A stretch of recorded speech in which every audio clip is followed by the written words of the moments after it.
Well, hello, everyone, and welcome to the CaSaundra Jolliff Show. Oh, this is going to be a great episode. First of all, let me start back with Wednesday's episode. Now, I talked a little bit about being visible, getting visible, and I've got a special treat for you guys. Tonight, I'm bringing on a guest expert who who's visible and purposeful and bankable. And I'm going to tell you what I mean by that. I have a guest expert on tonight out of Southern California. I'm going to bring her on here shortly. But those of you who are watching right now, do me a super fave and say hello, give up some love, give up some likes, and make sure you do me a super fave and share this broadcast. Share it super right now.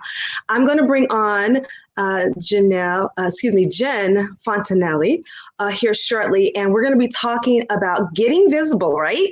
And we're going to be talking about money talk as well. So do share, and we're going to get right on into it. If you are watching the replay, thank you for watching the replay. I'm so excited. Please let me know if this is your first time watching.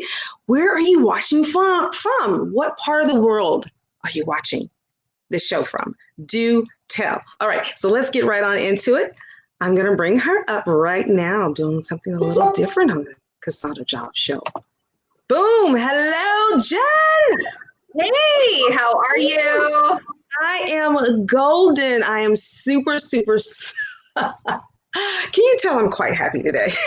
Yes, it's good. It's good.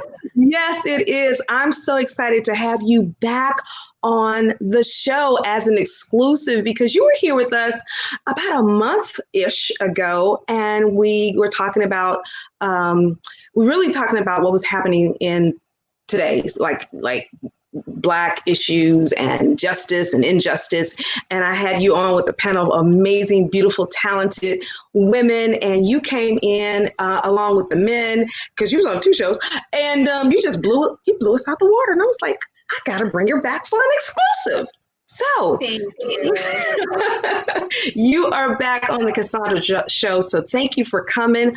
I want to delve right on into it. Hey, OMG, my goodness. Andreas Ruiz, thank you for watching. And let me go ahead and do a public apology. Sorry, Andreas. You were my one appointment that I missed today. Do you forgive me? Just let me know in the comments if you forgive me. But I'll have you back on the show twice. Okay, so we're going to get right on into it. But before we talk about getting visible, which you understand the power of making sure that your message gets out there and how you show up in the world, I want to give you guys a little bit of her background also. She is a money coach, money wealth coach. And so let me tell y'all something. You always make sure you connect, have relationship, build friendship, sisterhood, brotherhood with somebody who's a money expert because they can steer you in the right way. All right. So make sure you always have a good doctor and a good money coach. And so, and a good lawyer. So I'm going to share with you just a little bit about Jen. So first of all, she is a speaker, best-selling author. You've published 6 books. She's worked for incredible organizations like Walt Disney Company, Sony Studios, Universal Studios, Warner Brothers, Target, Costco, the Goodwill, the U.S., I know, right? Target, U.S. Air Force, and Wally World, Walmart. You've also appeared on television, podcasts, blogs, sharing her money management expertise and her knowledge. And the groups that she's spoken to are like major universities, featured speakers at USC, which is University of Southern California, which I know a lot about there, living in LA for a number of years. And with over 15 years experience in the financial industry, she uses her easygoing style, which you guys will see in a moment, and her humor to help clients go from financial overwhelm and confusion to clarity and peace of mind. Jen is also a certified financial education instructor. Also, she is a certified money coach with the Money Institute, which is Great. That's why you always got to have a friend who knows about finance. Right? And so we've got an expert here today. She's out of Southern California. You know, I'm all about Cali, y'all. Don't let Illinois fool you. Although I'm Altonian, Midwestern girl, I am a Southern California chick to the bone, to the core. Okay. So we are going to delve into this conversation today. First of all, Jen, once again, welcome back. Welcome back to the show. Thank you. Thank you. I know we were looking forward to this all day and for several weeks. So thank you. Thank you. So excited to be here with you. Absolutely. I'm so glad to have you back. And I can't wait to just kick that brain of yours. So let's just talk about this. Now, today's topic is around getting visible, like being visible, and also money talk. And you do both of these things very well, my dear. Being visible, right? Placing yourself out there on clearly on television, on podcasts, and talking about the subject of money and wealth. And so can you just share with us a little bit of your story? How did you get started becoming a money coach? Is that by experience, or did you have a very wild ambition when you were a little girl to become a money expert and a financial expert? Yeah, it all started when I was a baby. Just kidding. No, it did not turn out that way. In fact, when I was going to college, I thought I was going to be a doctor. And if you know anything about the Filipino culture, there's jokes about, oh, you're going to either be a nurse, a doctor, or an engineer, or in the Navy or something like that. And I did none of those things.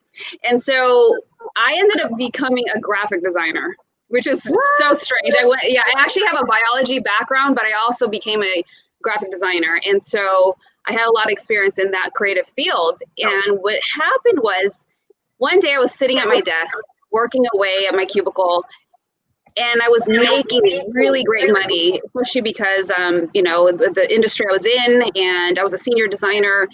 And I just sat there thinking, I don't even know what I'm supposed to be doing with this money. You make the income, and then that's it. You're taught to go to school. You go to school, you get a job, you make the money, and then you're not even taught what to do with it. And I sat there, and I remember at the time, so we're talking about more than 20 years ago. And I remember thinking to myself, like, I don't even know what I'm supposed to be doing with this. I know I just put it into the bank, and that's about it. And it didn't sit with me well. And so from that moment, I realized, like, hey, you know what? I'm going to learn about this. And so long story short, I ended up becoming a financial advisor. So this is like 15 years ago. And I learned, the different things. I ended up doing retirement planning, investments, college planning, insurance, and all those different things. And so throughout the years, I saw different people's situations. I've seen different problems that people go through. I've seen what couples struggle with. And I see the worry and the problems that people, that keep them up at night. And so that went on for a while. And then I got to this point where I started feeling, people are looking to me for the future investments and things like that. And then I felt like there was this disconnect where, because as a financial advisor, you're looking more at the future planning. You're looking at 20 years, 30 years down the road, right? Mm-hmm. But behind the scenes, I saw that there was a lot of debt, or I saw that there was a lot of, money issues, money mindset. And at the time, it's a very hot word now, but back then, it's not something we talked about often. And so I always felt this thing like, hey, you know what, there's a disconnect here. And I couldn't really pinpoint it at the time. And so moving forward, I started realizing, what if, this is what happened too. I ended up I was married and I went through a divorce. And so I started helping women that were going through that transition period as well. And I thought to myself, after doing several workshops, I thought, why are we trying to help at the end? What if we can start before this happening and be more preventative? And so I was thinking, like, what if we start earlier? Why don't we empower these people to have some money conversations, or empower them to have better decisions or better understanding of money, so they don't run into these issues? And so that kind of was later how that plays out, because I ended up writing a book. But what ended up happening a few years ago, I realized that I started seeing that I really wanted to help people at the foundational level, where we're dealing with relationship with money. We're looking at the patterns that we're creating over and over. And so we're seeing like all these habits, and where does that come from? Where do we learn it? Why do we hear things like money doesn't grow on trees? Why do we hear things like, just be grateful for what you have. You should be grateful that you have enough. And those are so limiting, but we don't understand how those are holding us back. So moving forward, I realized I wanted to help people at a foundational level. I decided to not be a financial advisor anymore, and I wanted to help people at the core. And, and that's the other difference. When I was an advisor, like I mentioned, I'm looking at the future. But this country doesn't have a money problem. We have a money management problem. Ooh. And so that comes down to when you're doing coaching, I'm working with people at the day-to-day level, where how are we making our decisions on the day-to-day, on the week by week, month to month? Because if you don't get that down right, if that foundation isn't solid, how can we look at 20, 30 years if these things down here are not set? And so that's where it started coming together. And then I started realizing, like, you know what, how does this look like in our mind? What are the things that we learn from our parents? What are these money stories and these bio histories that revolve around money? How is that affecting us today? And so that's how I ended up going into the money coaching. And so that's how I ended up here, where I just absolutely love it, because it's we're so used to seeing like, huh? Oh, I'm sorry. I'll wait. I was just going to ask you, do you feel like super empowered? I mean, you go from being an artist in graphics, okay? You were looking at one point becoming a doctor, which I kind of wish you would, especially if it was like a dermatologist or specialized person. Just my little thought there. But the fact that you're both, you've got both sides, which is the creative side, right? Of you. I mean, clearly you wanted to go into graphics. You got the caring side because you wanted to, become a doctor and do something significant. And now you're really doing that as well in terms of doing major significance, because you're dealing with money mindsets and money beliefs. Do you think, let me ask you this, do you think that money mindsets is just a psychological thing? Do you think it's a spiritual thing as well? We know it's physical, right? Because we know how to grab it. We know how to hold on to it, or at least catch it. But do you think that money is also spiritual, in terms of the mindset? Absolutely. I really believe it's part of being spiritual. It's emotional, it's the feelings, it's the memories, it's all those things encompassing. And that's what develops that money mindset of yours. Where does it come from? And that's why it stems from your childhood. So it encompasses all of those things. So let's talk about that childhood piece. So really quickly, for me, when I was a kid, I used to be really, really super good at savings. But I grew up in a household, my parents were divorced. And so my mother, how they got to go somewhere every 2 weeks over to his house or her house. So I lived with my mom, but it was every 2 weeks.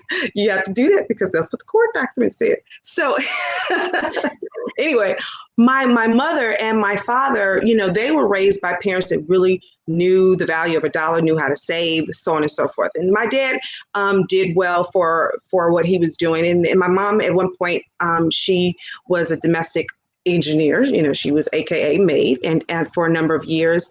And I was telling my mom, I'm like, you don't even realize you were really an entrepreneur. No one really, there was no maid service back then. You got hired on, you contracted out for service. And so I was just showing her, hey, Mom, you really are an entrepreneur. So with that being said, at one point, my mother stopped working. She had 5 girls and she had to raise us up. She raised us on welfare, as well as my dad contributed, of course, to child payments. You know how they go. And so with that being said, even though I grew up in was at the time younger, that was thinking of savings, but both parents, kind of scurried around the financial piece. Sometimes they did good saving and sometimes they didn't do good saving because, it's 5 girls. Okay. So the thing about that was when I got older, out of high school, I started saving my money. I did not, I didn't know how to budget. So you already know what that looked like. I was like, okay, I'll take care of business, but I'm going I'm gonna go shopping in Central City. So, and you know about Central City. So,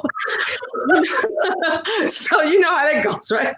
And so the thing about that was when you talk about credit scores and savings and investments, that stuff used to scare me, especially like investing into the stock market and wealth portfolio. Although I love the way that sounded, having a wealth portfolio, it's more to it than just saying it. It's you got to be about action and making wise choices. So for that, I had challenges. I was good at savings and then I wasn't good at savings. And then, at one point I probably had decent credit and didn't know it because I really wasn't taught about credit. So, and then of course I had some bad credit. So my point is like your passion for what you're doing now, how can people, especially right now and what we're dealing with and what we're facing is, what can you tell them about starting where you are right now to change your money story?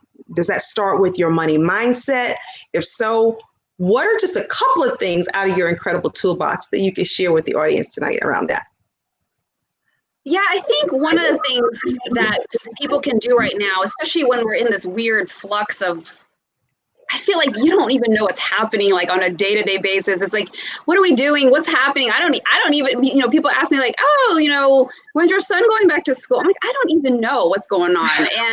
And so I think this is a good time, at least this is one thing you can control. And so when you take a look at what you're dealing with when it comes to your money, I think it's really important to do an assessment. Just sit down and find some time. I think it's, sometimes right now it's very heavy. There's a lot of stuff going on. And I think it's important for you to just give yourself some time to sit down, carve out that time that you're going to give yourself this gift to sit down and take a look at what's going on, because everybody is either busy trying to distract their mind from what's happening, or you're busy trying to figure out what am I going to do next. So sit down and carve out some time to take a look at where are you right now? Did you lose your job? How much is left in that EDD check? How much is left that, from that loan that you were able to qualify for? All these different things. Sit down and take a look at where are you right now in terms of whatever income is coming in, what kind of expenses are happening. You need to take a look at what's coming in and what's going out and what needs to be adjusted. Because sometimes, like you said, a lot of times we don't do a budget or a spending plan. Some people don't like the B word, so we say spending plan. And so wait a minute, hold up, wait a minute, bring it back. Rewind. So the new word for budget, because I'll be honest with you, I really don't care for the word too much, unless I'm getting budget rent a car, right?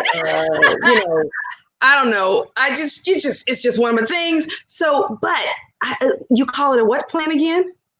Spending plan. A spending plan. Well, I like the way that sounds. Yeah. Hey, so you are telling your dollars where to go. Ooh. Because what happens when you don't tell it where to go, you wonder where it went.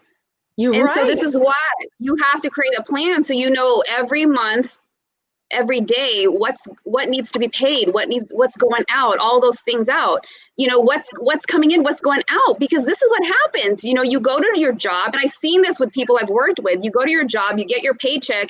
Even before you get the paycheck, even before you get that direct deposit, some people are like, this money's already gone. I remember my mom used to say that. She was like, this money is already spent before you get here. And I'm like, well, as a kid, I was like, well, how is that even possible? It hasn't gotten here. You know where the money needed to go, what it needed to be spent on. Angela Ray here from the Angela Ray Show, by the way. Hey, Angela. Hey, I got a guest for you. I'm just saying, here she is. She's one of my colleagues. She says, this is so important. Carving out time to make the most of money. OMG. I like that. I want you to comment on that in just a moment. And this is another, Lachey Hughes, beautiful Lachey. She has her own show as well. She says, like that telling your dollars where to go. I know. That's so dope. So go ahead. So you got at least 2 fans out here right now that are watching this. Yes, because if you are not telling it where to go, if you do not assign a task for every dollar, that dollar is going to disappear. You're going to end up saying, where did it go? You're going to end up with more month than dollar at the end of the month. And that's not the way to go about it, because what does that do for you? You get stressed. You start getting worried and panic. You don't know where the money's going to come from. You're like, oh gosh. And then you start going through this regret. I shouldn't have bought XYZ. Now I got to figure out how I'm going to pay for this. And it's just creating this environment of stress and worry. And trust me, y'all, you do not need to create any more of that. We have enough of it right here, right now, and you don't need to add to it. So, I think what can bring you some peace of mind is to just sit down and just take a look at where you're at. And I know sometimes that's scary.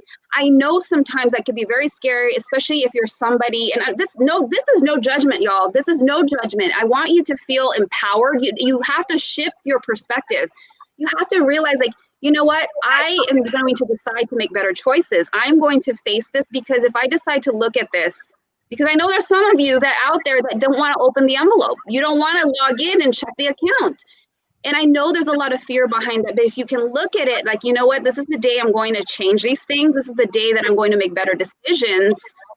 That can empower you to be like, you know what, I have to start somewhere. It's like pulling that Band-Aid off. It's like finally making that doctor's appointment because you don't want to find out what might be going on in your body. It's no different. It's overcoming that fear, but you need to let that fear drive you towards what you're trying to get to. And knowing that you want to overcome the situation so that you can get to a better situation. And so if you just face the facts and not judge yourself, that's the other thing too. I want to encourage you all to remember, have some grace. Have some grace. Some of you are just condemning yourselves about past mistakes. Look, we've all done it. We've all done it. I have done it. If you got my book, I will tell you about all the mistakes I've made, and so you have to give yourself some grace, knowing that, yeah, you made mistakes. Remember, you live on planet Earth. You are human. That's going to happen. But you cannot let yourself stay there. That it will enable you to not move forward. So have some forgiveness and know that, yeah, I did that. Okay, I trusted the wrong person with the money. I gave that person money that I'm not getting paid back. We all have made mistakes, but be forgiving of yourself. And so that way you can continue to move forward and make progress. So when you do that, you're able to take a look at your money from a different perspective, because you're making baby steps, because it's scary, especially if you haven't looked at your stuff in a long time. Very, very important to take those steps. So and when you take a look. Oops, I'm sorry. Go ahead. So is the key, let's talk about that. You said to make sure that we're basically looking at it. The key, do you think, to taking those baby steps is definitely making sure that you check your email, because some of the things, people get their things automatically sent to them, or they need to check the money, not the money, but the mail that comes in. What are some things practical? Sometimes we just got to go to practicality. What are some things that we can do to change the way we see money, our relationship? Because you said something that was really key that I caught. Some things are taught and some things are caught. And I caught this one, and I want you to talk to me about the taught piece, which is giving our money an assignment and having a different mindset around money. Because let's keep it real. Money problems are very, very real. It's around us all the time. It's the thing that gets us stressed out. I'm telling you, let me just tell you right now, Jen, everybody and their father, they are commenting like a mug on this show today around this topic. Let me give some shout outs to them. We've got Sanford McMurray, who's from Down Under. He's originally here from the States, very good family friend of mine. And he is actually from Australia, so he's watching. So you caught him. Yes. And then Vashti here, who's young female in her early 20s. And she says, hey, friend, watching this show, it helped me. Thank you. She always calls me friend. And then we've got Lachey Hughes, who's a serial entrepreneur as well. And her area is in spending as well in finance. She says, wow, just telling a young lady that if she sat down, she was just telling a young lady that if she sat down and check her spending, I bet you got money to do what you need to do to keep moving in your purpose. Isn't that true? We need to look at the money piece. And a lot of times, we don't check that account like we should, except when we know it's getting ready to drop something in it. So what are some practical things that we can do? And then share a couple of advanced things that we could do to better our money management, our money mindset. I would say, if we're going to take baby steps, let's go back to basics first. Mm-hmm. I'm going to give you a really, really easy task. I think for some people, we need to just list out on a spreadsheet or on a piece of paper 1 to 31. That's going to represent the days of the month. Ooh. And then I need you to take a look at what needs to be paid on what day, and you write it there. Because I think some people lose track of like, oh, I forgot that's due on the 15th. Oh, that's leaving my account on the 10th. And when you don't even know when things and how much is supposed to leave your account, that's where you start getting in trouble. You're scrambling. You're looking for, oh my goodness, I need a transfer. And I see this all the time. I need to transfer money from this account and move it to this because it's going to draft from that account. And it's like, oh my goodness, it's starting to get very messy. And it's about reeling everything in and getting organized. So if you just list out 1 through 31 and then just simply write, okay, cell phone bill, internet, this coaching package, your own payment plans. I know how it works. You got like different coaching packages, payment plans, all those things. You need to know when those what dollar amount and when is it leaving the account. Then on top of that, so that's what's leaving, the expenses. And then take a look at when is the money coming in. What date is it coming in? You just need to start there. Know what's happening on an in and out basis, starting there. And then, even from a mindset perspective, don't look at your bills because this, I'm all about energy. And when you look at your bills, you have to pay attention, very careful attention to the energy that you're sending out. Even if you want to look at the Bible, there's this law of reaping and sowing. So if you're sowing negative energy, you're going to be reaping negative energy. So even when you look at your bills, I know this is going to be such a trip for some of y'all, but when I heard this, I was like, wow, I never looked at it this way. Sometimes we look at our bills like, oh, I hate this. I got to pay for this. And it's like, I hate this. I don't like this. But think about the energy that's around that, right? But imagine you have a phone bill. Look at it like this phone bill enables me to communicate with loved ones and friends. This light bill allows me to have light so I can see to do the things around my house. You're looking at it, or even like taxes, like, oh gosh, I hate taxes. I know, I get it. I don't like that either. But if you are paying taxes, imagine that meant at some point in time, you were making income. You were blessed to have income coming in. So if you can start shifting little things like that, I'm telling you, it just makes a whole world of difference because you're not expelling out this negative energy around the money and what the money was buying you. It's affording you a certain lifestyle. So if you can look at it that way, that's one thing. And just, sometimes I look at what the money going out, I'm like, thank you. Because think about it. You received that service or product, you're paying for it, but somebody on the other end is receiving it. And that's also energy and flow of money. That's what makes it happen. There's this constant flow because we can go into other concepts of hoarding and not blessing others.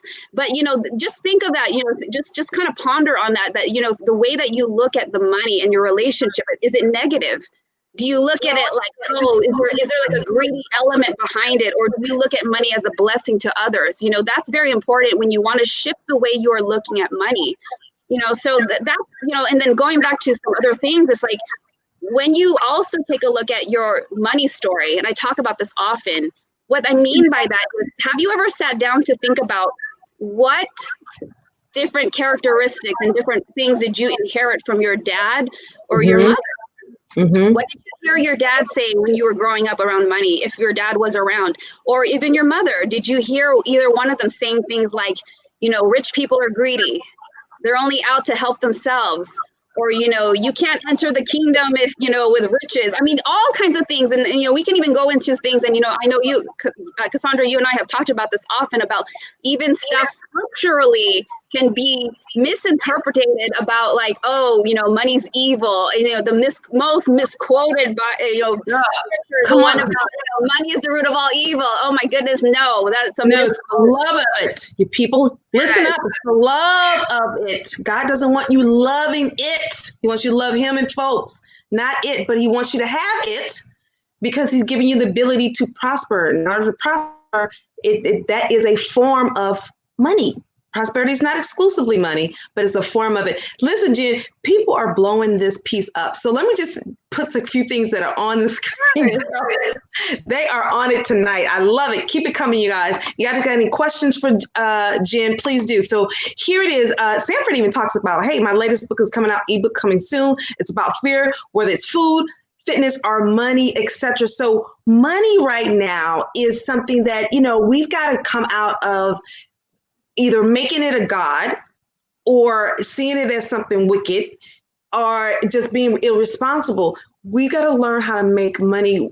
Like you said something really strong, is having a money relationship or having a relationship with our money. And the first time I heard that, I thought that was strange as a mug, but you got some truth about that. So I want you to break that down. Let me bring this on the screen here. Angela Ray says, baby steps. It was so funny because when you said baby steps, that's when I looked over and it popped up that she said baby steps. So I wanted to bring that back on the screen for the second time. Moving forward is forward movement, no matter how small. I love that. And then she goes on to say here, baby, mind shift. This is your great advice, Jen. I know. I was trying to tell you. I know who to bring on tonight, but she was the one. So do tell Jen. We can go so much with this. Before we take this shift on, let me just say to you guys, thank you all for watching. If you're watching the replay, thank you for watching the replay. Please let us know where you're coming from. If you guys have questions for Jen, get your money questions out. And you will also know how to contact her in a moment towards the end of the show. But in the meantime, get your questions out. Do continue with the comments. Make sure you share. Make sure you subscribe. All that good stuff. So now that I finished with my little PSA, let me get on back to the question I wanted to ask you at hand. Do you think these little money apps are a good tool to help us stay connected to our finances? Should we be checking it on a daily basis?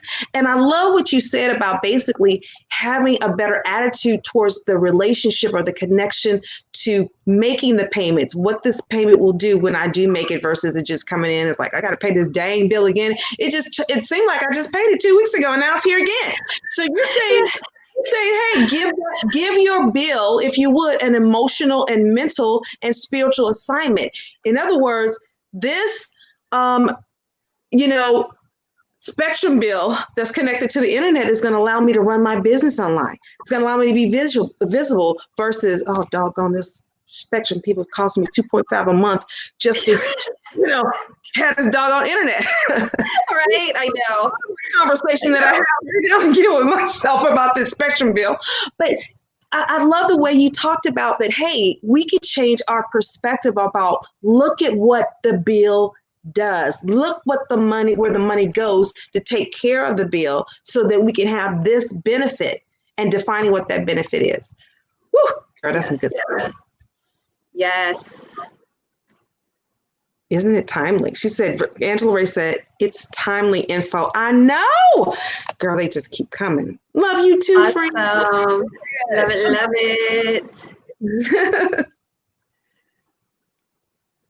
So, Jen, are you able, I don't know if there's a little bit lag. Is there a little bit lag? No, I'm good. Okay, yeah. great. So the apps, that's a great question because there's so many apps out there. And what I'll do too is I'll share a couple that they're free. If you have a situation where you're trying to get rid of debt, there's one where it can show you 7 different ways to pay it because there's a lot of different methods out there. There's a snowball method. There's one where like, okay, do I pay the highest interest or do I pay the highest balance? Here's the bottom line. There's not one that's, the best. The best one is the one that you're going to consistently follow through with. So I'll say the same thing for the apps. If the app is something that's going to help you get organized, help you stay on top of it, help you stay on track, and you're going to do it, then yes, I think it's a great idea. Look into, though, if there's a fee behind it, if there's a monthly fee, you want to make sure you understand what you're buying and how can you get out of it. Are you in some kind of contract? But there are some free ones out there. And so, you can try it. You may find that you don't like the app called You Need a Budget. You may not like that one. And then you find out, hey, it could turn out that you just want to use a simple Excel spreadsheet.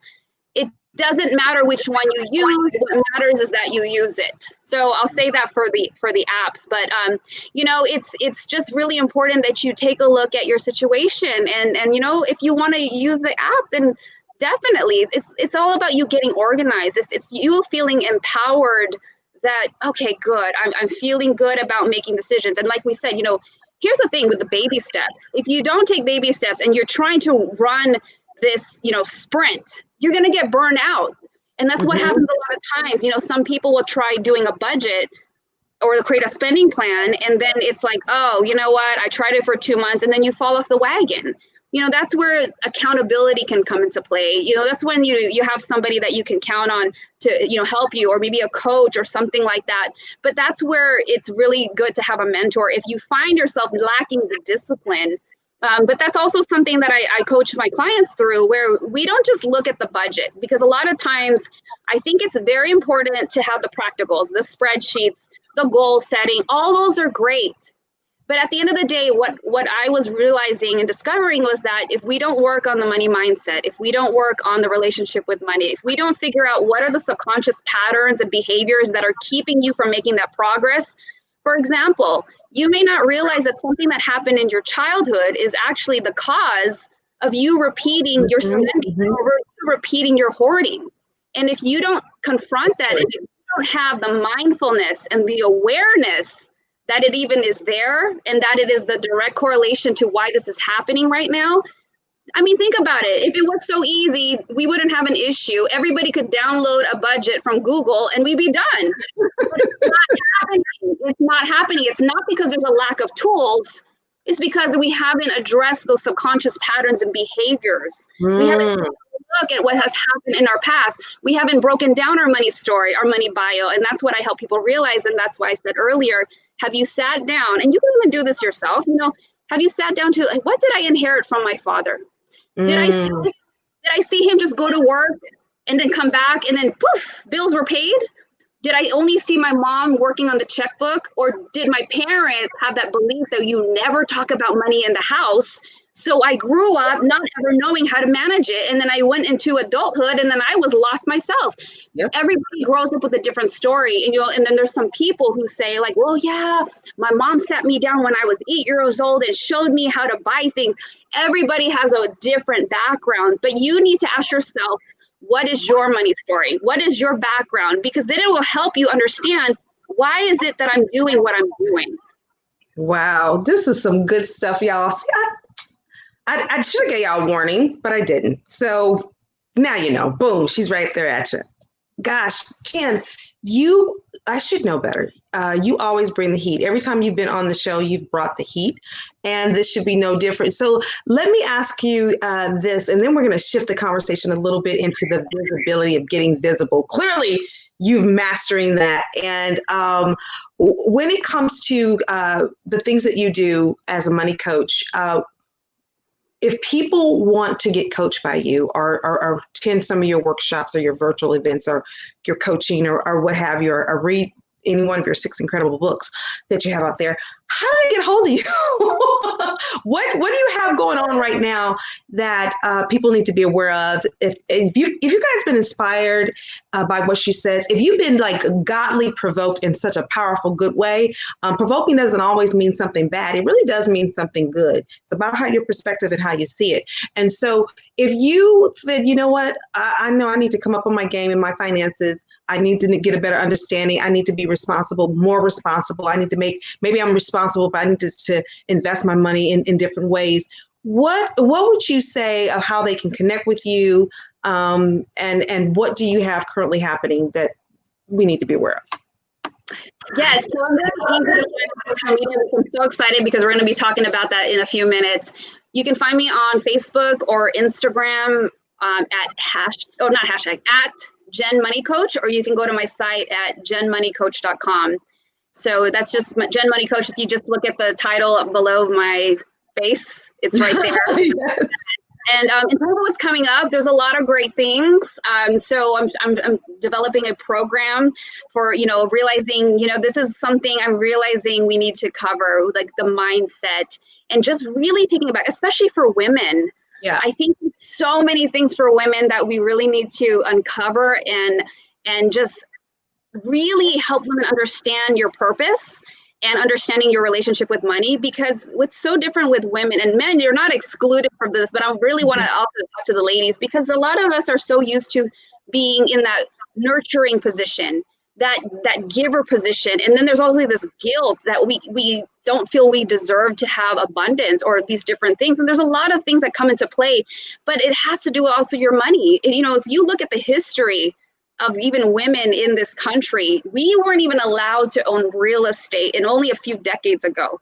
Things like that. We didn't even have our own bank account in our name. It had to be in our husband's names. I know. And so it's just crazy. And so we don't realize how that has affected things. You may not realize it's very subtle. Sometimes it's very, very, very under the radar, but it is affecting you at some level, because that's where you have all this other, that male female, relationship where, why is it that males tend to make more money? Women, here's a crazy thing. I remember when I heard it, I was like, this is just nuts.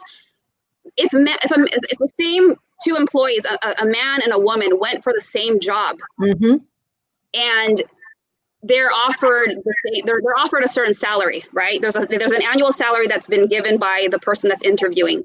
If the man felt he was worth more, he would be more apt to negotiate a higher pay. But the woman, and this has been studied, the woman would just be like, oh, I'm taught to just be grateful. I'll just take it.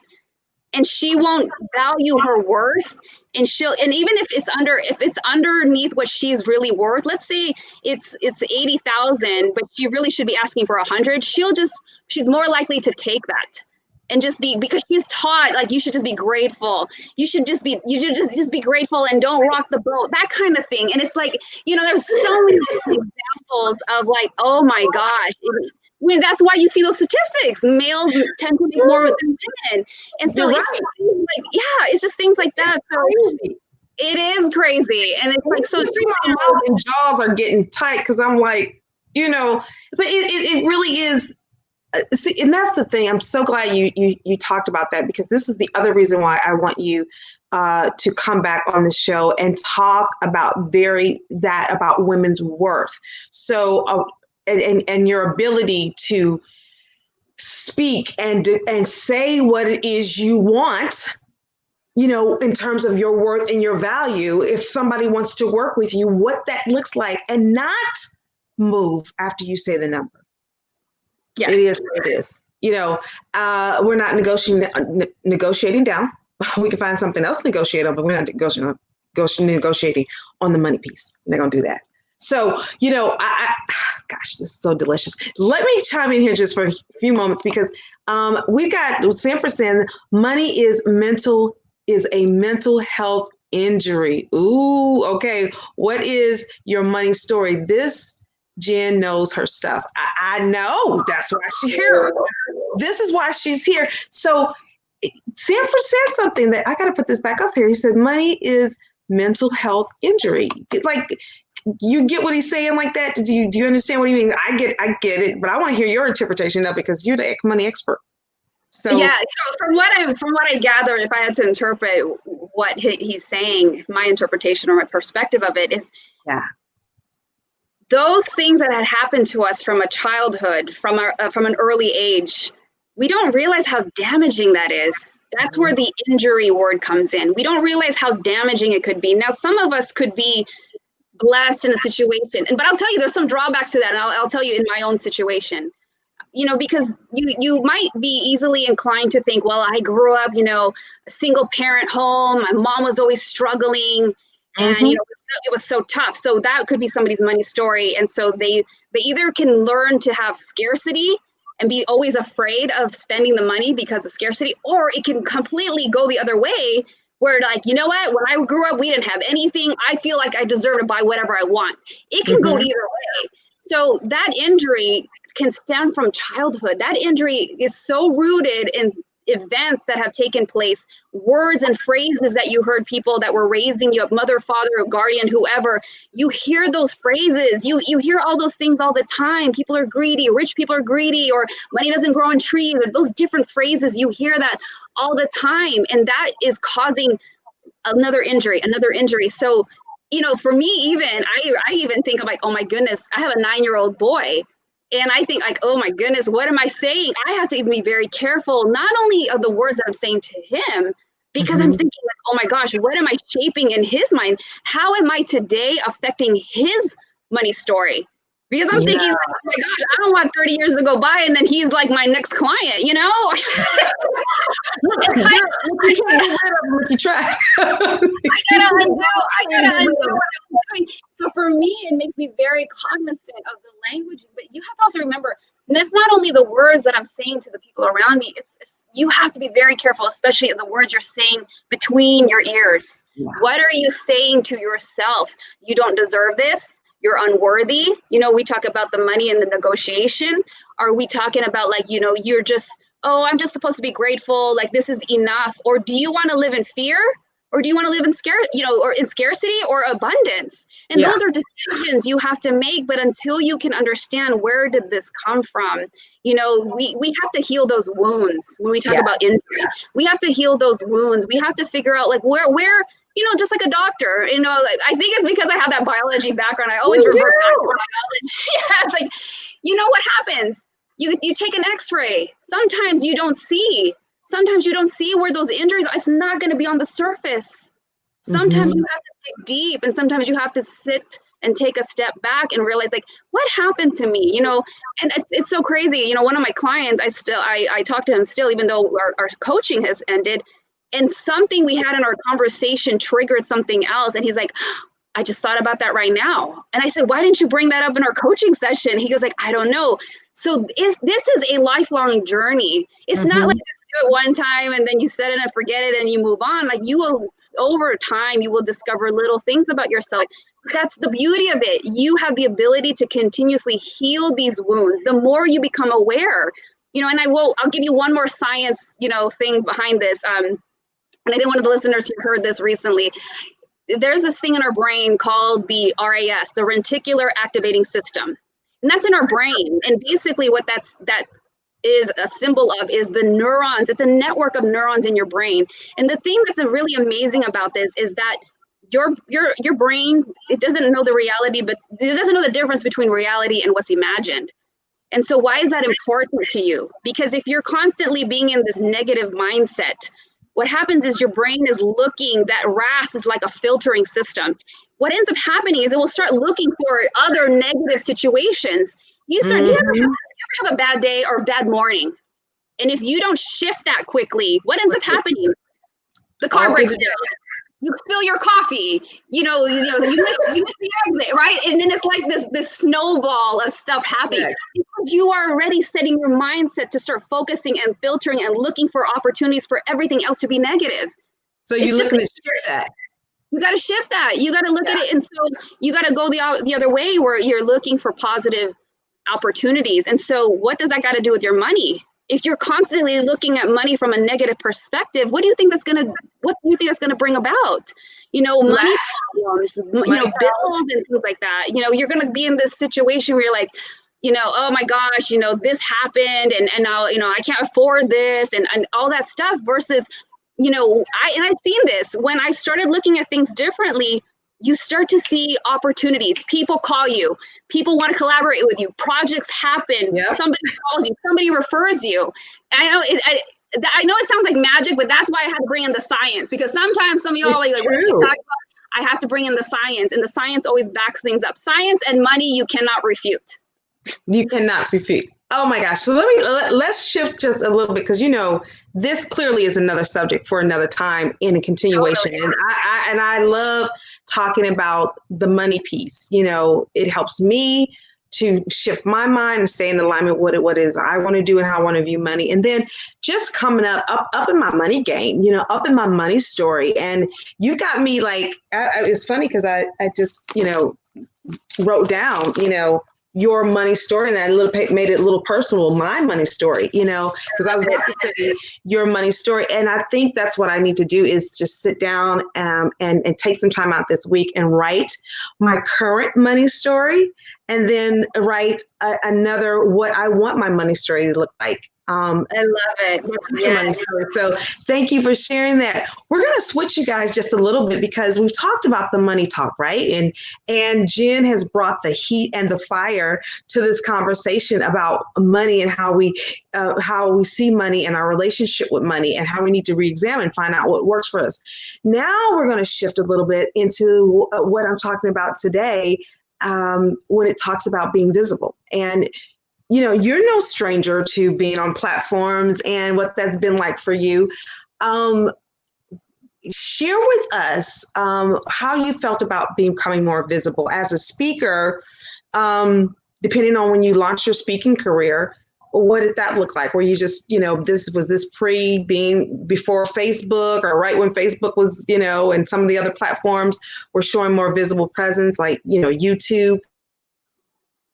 It's the opposite. What was the thing that helps you to set yourself out there in terms of being visible, whether that's in forms of traditional radio and television, as well as new media, which is what we're seeing right now, live streaming, videos, podcasts, vlogcasts, and all that good stuff. So why don't you share and do you see a difference between the two since you've been on both? Yes. Okay. So for me, it started a very long time ago, probably, maybe 20 years ago. Mm-hmm. And, obviously it's not at the level that it is today, but, slowly, I had opportunities in stages, in the beginning, even I realized I loved acting. I realized I love plays. I love memorizing things. So for me, I didn't grow up with that fear. Like, I don't have that stage fright, but also, I have as you all know, I have a very mm-hmm. artistic side. I also am a competitive dancer. So I'm used to being on stages. And so it was just really interesting to, fight through that fear where I'm just like, oh my gosh, I actually love the adrenaline rush. Mm-hmm. And it's, it doesn't even matter if I've done like the 100th, interview or whatever. There's always that nervousness, but it's like after the first few seconds, you get into this groove. Yeah. And you just you're with the people. You just hang on to your message. You hang on to like, who is this going to touch? Who is this mm-hmm. message going to be imparted on? And then when you operate from that space and that purpose, it's what's going to drive you. And so, going to your question about how is it different? Of course, the technology is what makes it different. Of mm-hmm. course, it's like, for some of you who don't like technology, yes, that could be, that could be a hurdle. That could be, a stepping stone in terms of learning new things. But that's very, you can learn that. Totally learn that. But, I will say, learn one platform at a time, because if you try to attack everything at once, it's very, very overwhelming. But I know that CaSaundra is probably teaching people master one platform, but there are ways to maximize content and repurpose mm-hmm. content. So you don't have to feel like, because sometimes I tell people oh, I do this, this, and this. And they're like, oh my gosh, that's a lot. I'm like, no, it's one video on different platforms, scheduled at different times. When you realize how people do it and there's a way and there's a method behind, I don't want to say behind the madness, but there's a method behind the strategy and everything. Like, it doesn't have to be overwhelming. And so, I think what's the same across the board is that you are showing up, is that mm-hmm. you are being consistent, that you are being persistent and consistent with your messaging in terms of you knowing and being very clear on who you are serving. Why are you doing this? What is your purpose? And who is that ideal client? And I think that when you have all those things in line, then you know exactly who you're talking to. You can imagine that person who you're talking to, because if you do not hone that in, if you do not define and refine those answers, you're going to have a hard time showing up on video. You're going to have a hard time creating that blog post. You're going to have a hard time making that video for YouTube, because you don't know what you're doing. You don't know who you're speaking to. But when you can be very, very clear on your message, on your purpose, and who you're serving and showing up for, that's what's going to drive you. That's what's going to help you. Like, I want to show up. I have a message. I have a mission. I have a purpose, whatever that is. And that's what's going to help you want to keep getting back up. And are you going to mess up? Yes. God, Instagram Live. few months of like back, and I was just like, what button do I push? Like, I'm like, and trust me, everybody messes up. And here's the thing I tell myself. I'm not that big that I need to worry about, oh my gosh, all these people they're not even looking. Especially when I go on a live, I'm like, oh, 3 people. You think those 3 people are going to care that I pushed the wrong button? Again, give yourself some grace. Right. It's not critical, because that's the time you want to practice. That's the time when you don't have anybody really following you. That's the time you want to mess up. When you got the 2 people, one of them is your dog, the other one's your mom, and then you're showing up, that's when you want to practice and get on the live, and you will get better. And let me tell you, so CaSaundra and I were talking about this earlier. I know this is going to sound weird for you, or someone who hate video or scared of video. There will be this turning point where you're like, oh, this is fun. I can't wait to shoot the next one. Like, oh, I want to do this again. And you do it. You just fight through the fear, and you do it. You realize, wow, that was fun. I know it doesn't sound believable, but trust me, it does happen. It is so true. And you got to fight through the fear. And here's the thing. You and I have similar interests and backgrounds. Like, acting, I get that piece. The dance thing, I get that too, because, that I got to as well. And then we're both speakers and coaches and women of faith and purpose driven and all that good stuff. And we're cool. We're some good, cool. What? Aren't you from Chicago? I'm from Illinois, but I'm from Southern Illinois, Alton, Illinois, right outside adjacent to St. Louis. What?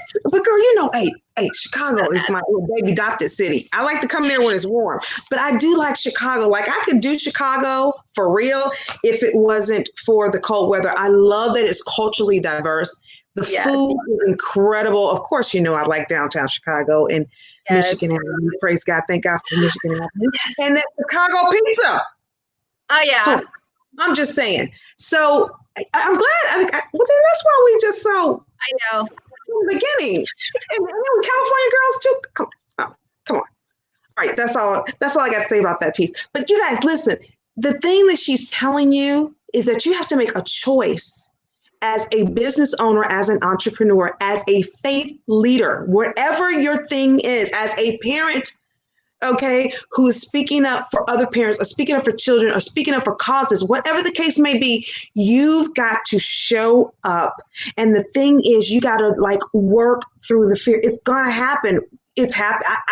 People think just because we just naturally gifted at this that we don't have any challenges. Like we don't deal with fear. It's so easy.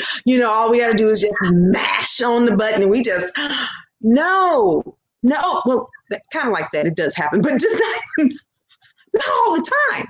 And the thing about it is, we trip. We have to talk ourselves up. We got to talk ourselves out. We got to talk ourselves in. I mean, Jen, have there not been times that you did not want to go on camera because of your own fear, your own ish? Oh, yes. And let me tell you, here's the thing, guys. I did not even start doing the live video until last year. And then I started realizing oh my gosh, if I don't jump on this, I'm going to be left behind. I'm already behind. And so I was just like, I got to get on this. And so then it becomes fun. And here's the thing, I'll give you a tip. When you can, because, there's some things you can just jump on and talk, depending on the level of expertise you have, depending on the topic, you can pretty much, go on the fly. But there's going to be some times, many times I have to prepare. And so I will have an outline. So in the TV world, we call that show notes, right? So you create these notes, you create an outline, because it's going to help. It's going to keep you on track. It's going to help guide your thoughts, especially if you're not at that point where you can memorize or free flow. And that's okay. No one's going to judge you because you're reading an outline. Okay. They are there for the content. They are there for the value. And if you need that, that's fine. And so if you need that, what happens is it's going to help you become more competent. And so when you are competent, that's what helps you feel confident. And when you are confident, that is what's going to help you keep going and wanting to do the video. Because when you don't show up prepared, that's when you get scared. That's when you're just like, I don't know what I'm supposed to say. You didn't prepare.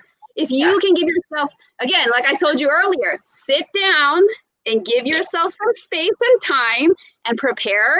Everything is about preparation. Everything is about making time for these things. They're important to you, you're going to make the time for it. If it's not important to you, you're going to make excuses. Which one do you want? If it's important to you, you're going to prepare. If it's not, you're going to make excuses. And then you just sit there and you write down, what is it that you want to cover? What is the message you want to deliver? And then you're going to feel better because you're not like trying to pull it out because you're just like going to be confused and you're like, blank stare. And again, give yourself some grace. It takes practice. Yes. It takes practice. You're not, unless you are a trained actor, you are not going to just start like being able to talk, because there's so many things. And I know CaSaundra's teaching people this. You got to learn how to look at the camera. I'm not even looking at her right now. I'm looking at the camera. I'm looking at you guys. You got to pay attention to your lighting. You got to pay attention to the background. Do I got a screaming baby in the back? Do I have my kitchen back there? Little things like that. They're not that important in the beginning. The important thing is that you get into the habit of practicing, and then you can start working on refining those little details. Oh my gosh. See, I knew who to have on today, and the timing was just perfect. Listen, Jen, you have brought some incredible truths, like some real hot golden nuggets to the subject of getting visible and being visible. And then the money talk, girl, you are the expert on that piece. And so those of you who are, moving forward in your businesses, I once again, you need to be visible, you need to be seen, and you need to be heard, and you need to get used to that as the norm. That is the new business method to grow your business, to enhance your ministry, or to grow your ministry. You're going to have to be visible. And here's the thing about ministry. Let me just turn the corner on this real piece. Every time you get on, ministers, you don't always have to talk about just the word exclusively. Talk about life too. Shift the subject, because we still want you.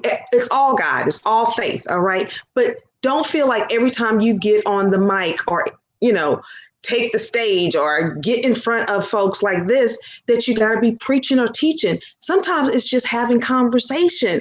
And that's how you connect to your audience even more, because they want to see the other softer side of Sears. In other words, they want to see. There was a commercial back in the day. It wasn't that I know, I'm laughing because I remember. Sears. Okay.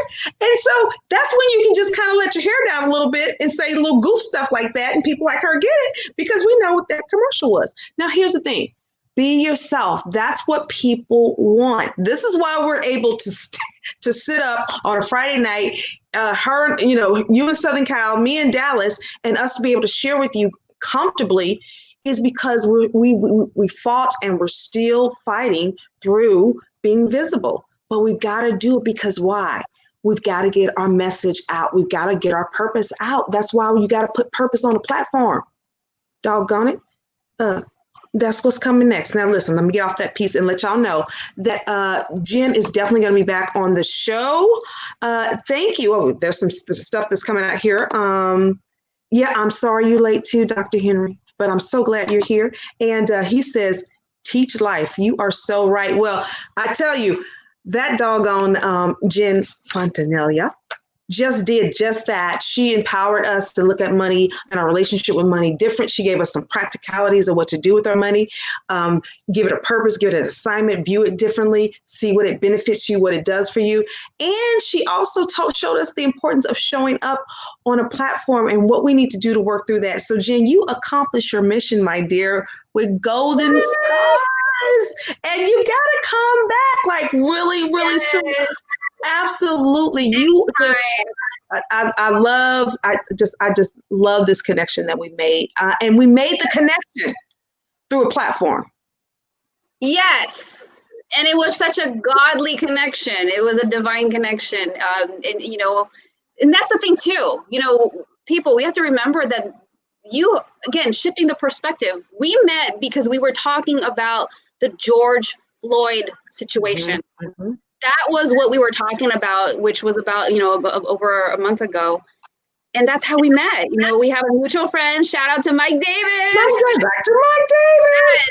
And so that's how we met. And it's just amazing. You have these godly connections that connect you in business. And so that's the thing, for those of you who are believers, the Spirit moves in different marketplaces and different platforms. And there's no There's no boundaries. And here's the thing.